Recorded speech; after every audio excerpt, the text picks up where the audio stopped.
Sir Atul हम लोग संगठन से जुड़े हुए थे और हम लोग यही मांग करते हैं कि अतुल ने जो एक्यूज के नाम बताए हैं उनके खिलाफ कार्रवाई हो। AI software engineer Atul Subhash Modi suicide case में उनकी पत्नी निकिता सिंघानिया समेत 3 आरोपी फिलहाल न्यायिक हिरासत में हैं। 14 दिसंबर को उनकी गिरफ्तारी हुई। प्रयागराज कोर्ट ने फिलहाल 15 दिन की न्यायिक हिरासत पर तीनों आरोपियों को भेजा है। इसी बीच एक और चौंकाने वाली बात सामने आई है। जौनपुर फैमिली कोर्ट में निकिता और अतुल का जो केस चल रहा था उसमें इस वजह का जिक्र किया गया था। सामने आई दस्तावेजों की माने तो अतुल ने जब कहा था कि वो 80,000 रुपए बतौर मेंटेनेंस नहीं दे सकते, तो निकिता खुद अच्छा कमाती है, ऐसे में उसे 80,000 रुपए प्रति महीने क्यों दिए जाएं? इस पर निकिता ने कहा था कि उसने जौनपुर में एक फ्लैट लिया है। उस फ्लैट की कीमत 60 लाख रुपए है। लोन पर उसने वो फ्लैट लिया था जिसकी कीमत उसे हर महीने देनी पड़ती है, इसलिए उसकी खुद की सारी सैलरी वहीं चली जाती है। ऐसे में उसे महीने का खर्च निकालना मुश्किल हो जाता है। तो वहीं बिहार के समस्तीपुर में रहने वाले AI software engineer Atul Subhash ने 9 दिसंबर को आत्महत्या कर ली थी। ये केस देश में खूब सुर्खियां बटोर रहा है। अतुल ने मौत को गले लगाने से पहले 24 पन्नों का सुसाइड नोट भी छोड़ा था और 1 घंटे का वीडियो बनाकर सोशल मीडिया पर शेयर किया था। इसमें अतुल ने 5 लोगों को अपनी मौत का जिम्मेदार बताया। उन्होंने कहा कि मुझे मेरी पत्नी, सास, साला, चाचा, ससुर पैसों के लिए लगातार टॉर्चर दे रहे हैं।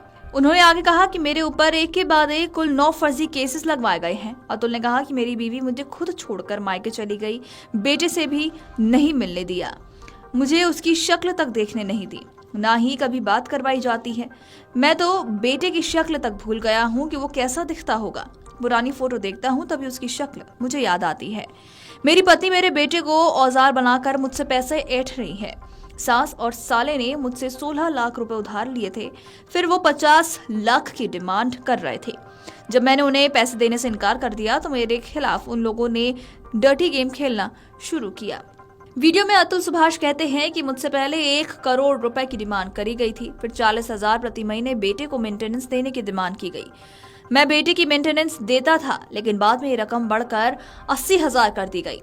इतना तो मेरी खुद की सैलरी नहीं है, मैं कहां से इतना पैसा कमाऊं? इतने से उनका जी नहीं भरा तो मुझसे 3 करोड़ रुपए मांगे जाने लगे। मैंने जब कोर्ट में कहा कि इतने रुपए देने वाला तो खुदकुशी कर लेगा, इस पर मेरी बीवी ने कहा कि तुम तो सुसाइड कर लो। जज साहिबा ने भी इस पर पत्नी को कुछ नहीं कहा, बल्कि वो हंसने लगी। उल्टा मुझसे कहने लगी कि तुम मुझे 5 लाख रुपए दे दो, मैं केस सेटल कर दूंगी। मुझसे जज साहिबा रीता कौशिक ने भी पैसों के लिए खूब टॉर्चर किया। 10 दिसंबर को बेंगलुरु पुलिस ने निकिता सिंघानिया, निशा, अनुराग और सुशील के खिलाफ केस दर्ज किया। केस दर्ज करने के 4 दिन बाद पुलिस को कामयाबी मिली। निकिता को गुरुग्राम से अरेस्ट किया गया, तो वहीं अतुल की सास यानी कि निशा और उनके साले अनुराग को प्रयागराज से अरेस्ट किया गया। तीनों को न्यायिक हिरासत में भी भेजा गया और वहीं मामले में चौथे आरोपी यानी कि निकिता के चाचा सुशील सिंघानिया की तलाश अब भी जारी है। 3 accused have been arrested: Nikita Singhania, Nishita Singhania, Anurag Singhania. Nikita arrested near Blossom Stage PG, Gurugram, Haryana. Nishita Singhania and Anurag Singhania, they were arrested near Rameshwaram in Prayagraj, Uttar Pradesh. They are produced before Honorable Judge and they have been remanded for judicial custody.